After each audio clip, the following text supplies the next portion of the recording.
Assalamu alaikum wa rahmatullah. ‘Yan uwa barkanmu da sake haɗuwa a wannan darasi. Kar mu manta mana kan damirai guda biyar. Za mu yi ba da misali akan kharaja.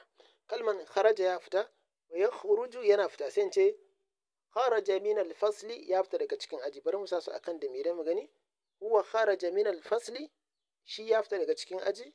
Hiya kharajat min al-fasli, ita ta fita daga cikin aji. Wa anta kharajta min al-fasli, kai ka fita daga cikin aji. Wa anti kharajti min al-fasli, ke kin fita daga cikin aji. Wa ana kharajtu min al-fasli, ni na fita daga cikin aji. Idan za mu yi amfani da tambaya, kalman mata yana nufin tambaya ne.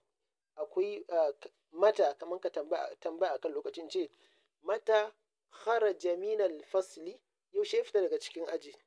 Mata kharajat min al-fasli, yaushe ta fita daga cikin aji. Mata kharajta min al-fasli, yaushe ka fita daga cikin aji. Wa mata kharajti min al-fasli, yaushe ka fita daga cikin aji. Mata kharajtu min al-fasli, yaushe na fita daga cikin aji.